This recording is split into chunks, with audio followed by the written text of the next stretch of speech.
আসসালামু আলাইকুম। সবাই কেমন আছেন? আশা করি সবাই ভালো আছেন। আলহামদুলিল্লাহ আপনাদের দোয়ায় আমিও ভালো আছি। আমি রানী চলে আসলাম নতুন একটা ভিডিও নিয়ে। তো আমি অসুস্থ এই কথা শুনে আমার ভাগ্নি আর ভাতিজি চলে আসছে।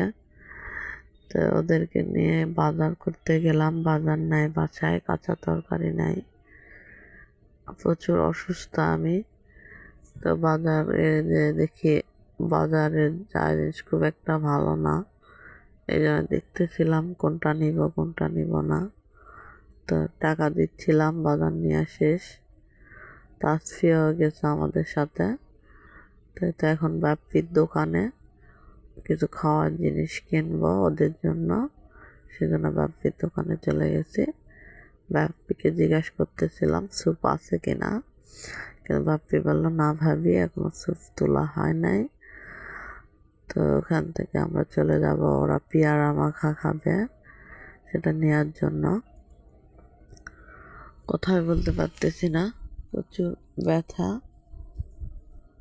তো এই যে পেয়ারা মাখা না বাদামি মাখা কি নিবে, তো পরে নিল বাদামি মাখা।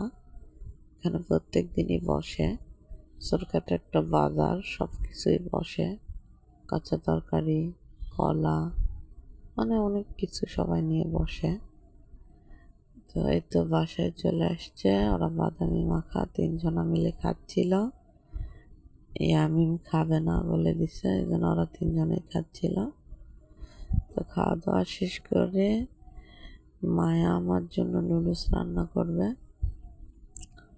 বললো আন্টি দাঁড়াও, আমি বাদামি মাখা খাই তোমাকে নুডলস রান্না করে দিব, কারণ আমি ভাত খেতে পারতেছি না, মানে মুখের খুলতে পারতেছি না, ভাত খাবো কি করে। এই জন্য মায়া মজা করে নুডলস রান্না করে দিবে আমাকে। অনেক মজা করে নুডলস রান্না করে দিয়েছে।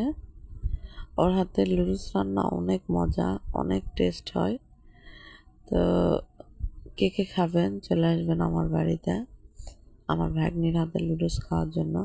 ওর হাতের নুডলস আসলে অনেক মজা করে রান্না করে। তো আমাকে যে পুরা রান্না করে সবগুলো দিয়ে দিয়েছে খাওয়ার জন্য। তো আমি তো অতগুলো খেতে পারতেছি না, তারপরে গরম দুধ 1 গিলাস খেয়ে নেব, কারণ সারাদিন কিচ্ছু খাই নাই, শরীরটা খুবই দুর্বল হয়ে গেছে না খাওয়ার জন্য।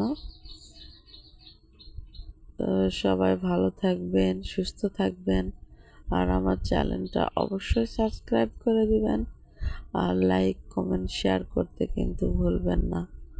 আর বেশি বেশি কিন্তু সবাই শেয়ার করে দিবেন। সবাই ভালো থাকবেন। আল্লাহ হাফেজ।